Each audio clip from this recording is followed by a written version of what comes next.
Microsoft office 2019च्या क्रमशः तिसऱ्या भागामध्ये आपले सर्वांचे हार्दिक स्वागत। तर चला आपण पॅराग्राफ ग्रुप आज शिकूया। त्यामध्ये पॅराग्राफ ग्रुपमध्ये सुरुवातीला बुलेट्स आहे। जर आपल्या टाइप केलेल्या मॅटरला बुलेट्स द्यायचे असेल तर आपण इथे राईट साईडला असलेल्या ॲरोवर क्लिक करायचे आहे। त्यानंतर इथे दिलेले बुलेट्स आहे त्यापैकी कुठल्याही बुलेट्स आपण त्याला अप्लाय करू शकतो। जर वाटलं तर हा अप्लाय मी केला आहे। तर आता असं वाटलं की मला याच्यापेक्षा वेगळा काहीतरी अप्लाय करायचा आहे बुलेट, तर डिफाईन न्यू बुलेट्सवर जायचं। इथे तुम्हाला सिम्बॉल दिसेल, या सिम्बॉल पैकी जोही सिम्बॉल तुम्हाला इथे मोर टाईपचे सिम्बॉल आहे, जो प्रकार तुम्हाला आवडेल त्या प्रकारापैकी तुम्हाला इथे सिम्बॉल घेता येतो। ओके, अशा जर आता हा घेतला पण असं वाटलं मला की हा सिम्बॉल नकोय, मला माझा पिक्चर फोटो किंवा इतर आपल्या कम्प्युटरमध्ये असणारा चांगला एक फोटो पाहिजे असेल तर इथे वर्क ऑप्शनवर क्लिक करायचं। त्यानंतर आपल्या कम्प्युटरमध्ये असणारा हा फोटो आहे, या फोटोला मी बुलेट म्हणून अप्लाय करणार आहोत। इथे गेल्यानंतर बुलेट आहे, आता हा अप्लाय झालेला आहे। त्यानंतर इथे multiple level change list level आहे, यापैकी आता अप्लाय केलेला नाही पाहिजे आहे, मला हा पिक्चर दिलाय तो अप्लाय केलेला नाही पाहिजे, तर मी काढून पण टाकू शकतो। इथे जाऊन मी नन करता येतं। जर मला असं वाटलं की मल्टिपल लेवल दिलेले आहे त्याच्यातून मला जो पाहिजे असेल तो प्रकार घ्यायचा असेल तर तो मी निवडू शकतो। त्यानंतर इथे नंबरिंग आहे, नंबर्स मध्ये गेल्यानंतर इथे वेगवेगळ्या प्रकारचे नंबर दिसतात। ABCD आहे, 1 2 3 आहे, असे 1 2 3 आहे, रोमन अंकातले आहे, स्मॉल ABCD आहे। अशा प्रकारचे जर नंबर्स अप्लाय करायचे असेल बुलेटच्या ऐवजी तर तुम्ही याचा वापर करू शकता। आता बघा इथे मी स्मॉल ABCD अप्लाय केलेली आहे। जर आता असं वाटलं तुम्हाला की मला याच्यापेक्षा वेगळा काही स्टाईल द्यायची आहे तर डिफाईन न्यू नंबर फॉर्मॅट इथे गेल्यानंतर वेगवेगळ्या प्रकारचे फॉर्मॅट तुम्हाला दिसेल। आता मला इथे असणारा बुलेट्स हा फॉर्मॅट आहे तुम्हाला काढून टाकायचा आहे, तर नंबर फॉर्मॅट मी इथे देऊ शकतो। त्यासाठी इथे नंबरिंग आहे, नंबरिंगच्या ॲरोवर क्लिक करायचं आहे। इथे ज्या प्रकारचे नंबरिंग पाहिजे त्या प्रकारचे नंबरिंग आपण इथे घेऊ शकतो। मला असं वाटलं की रोमन अंकातले नंबरिंग फॉर्मॅट अप्लाय करायला पाहिजे तर मी तसे केले।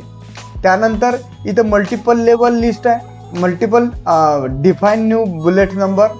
इथे गेल्यानंतर आपण वेगवेगळ्या प्रकारचे इथे असणाऱ्या पैकी जो आपल्याला नंबर फॉर्मॅट आवडेल त्या फॉर्मॅटमध्ये असं 1 2 3 किंवा असं 1 2 3 0 1 0 2 0 3 अशा प्रकारच्या फॉर्मॅटमध्ये त्याला आपण अप्लाय करू शकतो। फर्स्ट सेकंड थर्ड असं केलं। त्यानंतर इथे ॲरो परत क्लिक केल्यानंतर चेंज मल्टिपल लेवल लिस्ट आहे, सेम बुलेट सारखं। या जर मला चेंज करायचं असेल तर मी चेंज करू शकतो।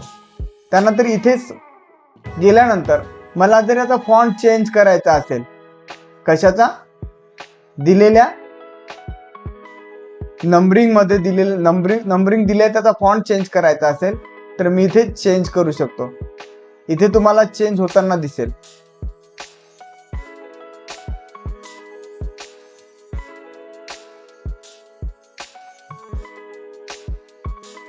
त्यानंतर इथे फॉन्ट स्टाईल बोल्ड पाहिजे, इटॅलिक पाहिजे, इटॅलिक पाहिजे असं बोल्ड, दोन्ही इटॅलिक आणि बोल्ड पण पाहिजे असेल।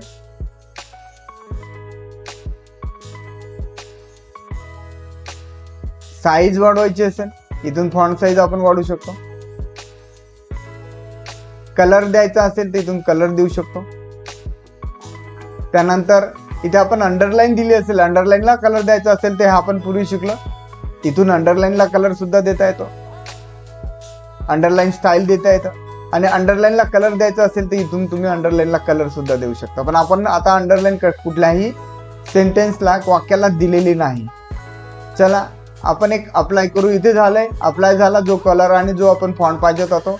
इथे तुम्हाला दिलेल्या नंबरिंग स्टाईलला कलर आणि दिलेले फॉन्ट कलर आणि जे जे आपण सेट केलं आहे त्या सगळ्यांचा इफेक्ट इथे दिलेला गेला आहे. ओके. त्यानंतर मल्टिपल लेवल लिस्टमध्ये आपण जर समजा हे पाहिजे नसेल तर आपण इथे जाऊन नन करू शकतो.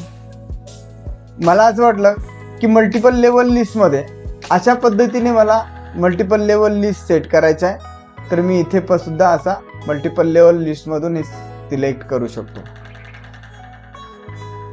त्यानंतर आता मला असं वाटलं की याच्यामध्ये सब पॉइंट आहे.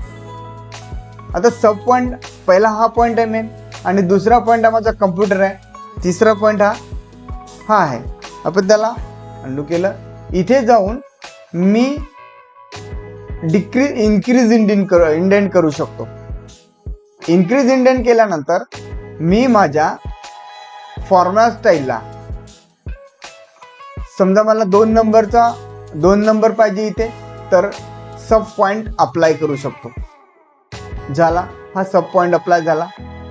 असं वाटलं की मला याच्यामध्ये हा कम्प्युटर आहे आणि अकॅडमीला सुद्धा ए मधला सब पॉइंट अप्लाय करायचा असेल तर इन्क्रीज इंडेंट करायचं. अशा पद्धतीने याच्यामध्ये आपण सब पॉइंट बनवू शकतो. इथे तुम्हाला वाटलं हा सब पॉइंट आहे आणि मला याच्यामध्ये सब पॉइंट मास कम्प्युटरमध्ये सब पॉइंट बनवायचा आहे. अशा पद्धतीने याचे सब पॉइंट सुद्धा आपल्याला बनवता येतात. ओके. त्यानंतर मी ते नन करतोय. इथे गेल्यानंतर मी आता इथे 1 3 5 2 4 अशा प्रकारचे नंबर्स अप्लाय मॅन्युअल केले. आता मला हे सॉर्ट करायचे असेल, सॉर्टिंग 2 प्रकारे करू शकतो, एक असेंडिंग आणि दुसरं डिसेंडिंग. असेंडिंग करायचं असेल तर इथे जायचं सॉर्टवर, आणि असेंडिंग म्हणजे आता 1 2 3 हे सिक्वेन्स मध्ये नाही, तर मला 1 2 3 हे सिक्वेन्स करायचं असेल तर मी इथे असेंडिंग ठेवून ओके करतो. आता बघा सिक्वेन्स आलाय. मला डिसेंडिंग करायचं असेल तर मी इथून डिसेंडिंग सुद्धा करू शकतो. डिसेंडिंग आता उलटा क्रम येईल. अशा पद्धतीने मला सॉर्ट सुद्धा करता येते. इथे कुठलाही ABCD असो 1 2 3 असो काही असले तर तुम्हाला हे करता येईल. त्यानंतर paragraph marks hide and show याला असं म्हणतात, ज्याप्रमाणे जिथे जिथे स्पेस असेल तिथे तिथे हा पॅराग्राफ मार्क्स किंवा हाईड अँड शो केला जातो. त्यानंतर इथे अलाइनमेंट आहे. अलाइनमेंट 4 प्रकारचे अलाइनमेंट आहेत. इथे गेल्यानंतर याला एक मी वाक्य आहे याला सिलेक्ट करतो आणि मला याला सेंटरला घ्यायचं असेल तर मी सेंटर घेऊ शकतो. सेंटरला म्हणजे इथे मी सेंटर अलाइनमेंट क्लिक केलं, अप्लाय केला आणि त्याच्यामुळे हा पेजच्या मधोमध सेंटरला आलेला हा एक सेंटेन्स आहे. त्यानंतर इथे मला असं वाटलं की याला राईटला करायचं, पूर्णपणे राईटला, तर पेजच्या राईटला सुद्धा करू शकतो.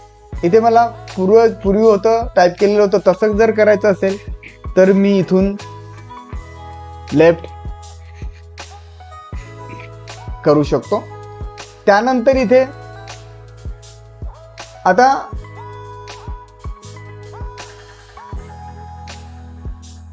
जस्टिफाय ऑप्शन आहे. या जस्टिफायर ऑप्शनचा वापर आपण बघू.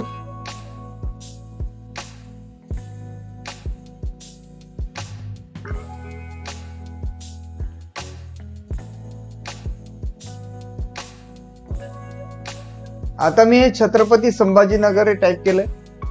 इथे पण मी काय करतो, इथे याला बॅकस्पेस करतो. इथे मी आता अशा प्रकारे तुम्हाला समजलं असेल की इथे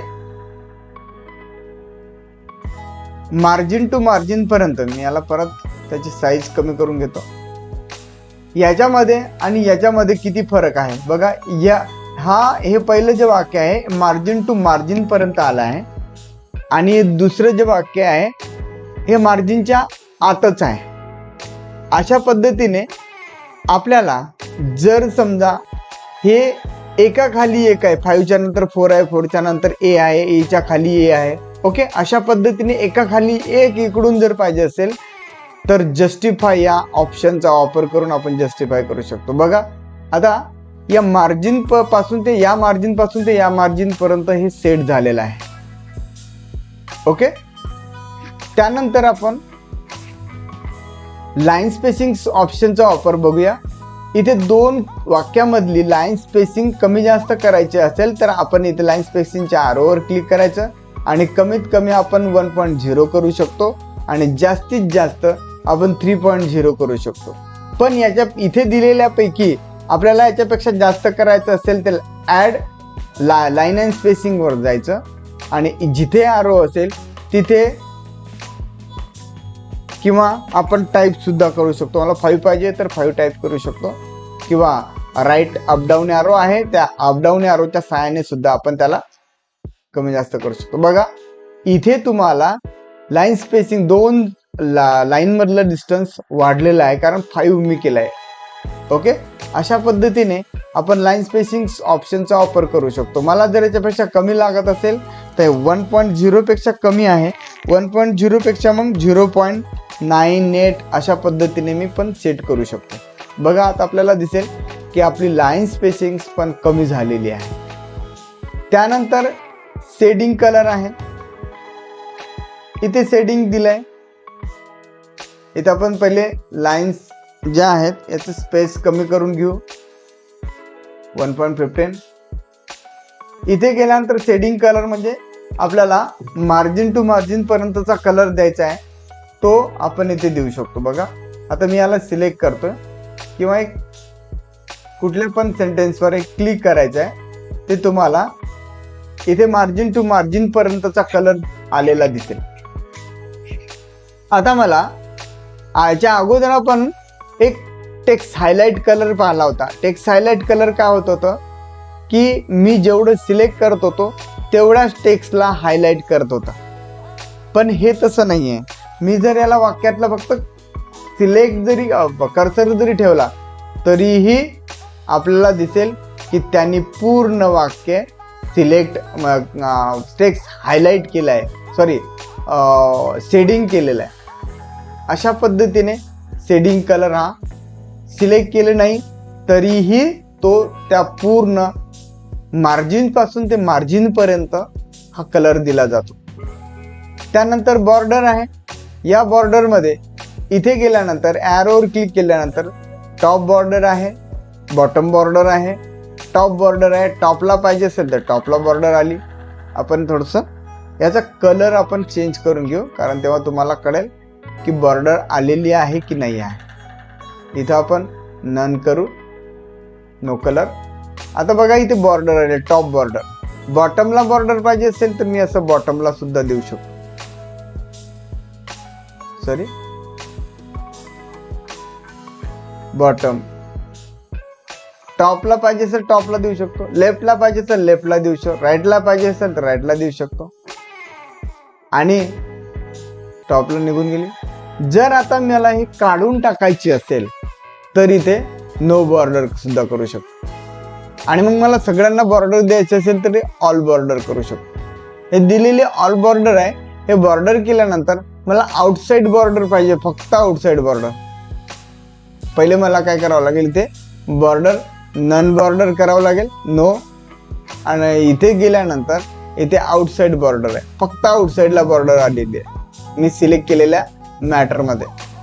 त्यानंतर इथे इनसाइड बॉर्डर. आता मी काय करतो, इथे नो बॉर्डर करतो आणि इनसाइड करतोय. इनसाइड बघा, इनसाइड म्हणजे मधले मध्ये जिथे जिथे स्पेस आलेला आहे, म्हणजे जो दोन लाईनच्या मध्ये जिथे स्पेस आला आहे तिथे त्यांनी तो आउटसाइड सॉरी इनसाइड बॉर्डर दिलेली आहे. त्यानंतर इनसाइड हॉरिझॉन्टल.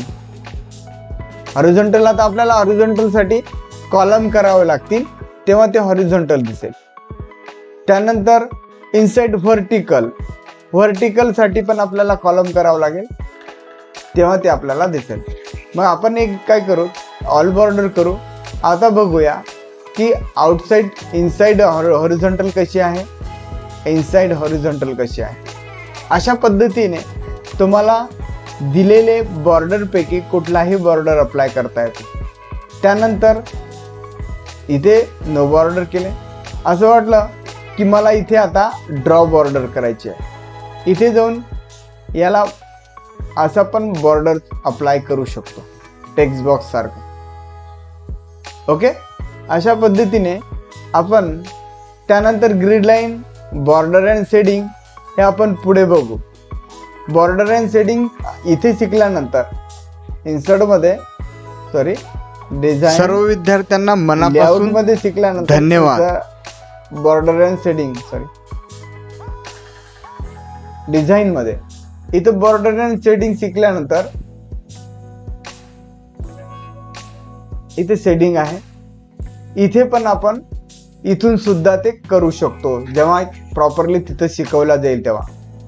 म्हणून मी इथे थांबतो, कारण इथे तुम्हाला हे व्ह्यू ग्रीड लाईन पण याच्यामध्ये अप्लाय होणार नाही. ओके, त्यासाठी बॉर्डर अँड शेडिंग आपण पुढे शिकणार आहोत. आज आपण इथेच थांबूया.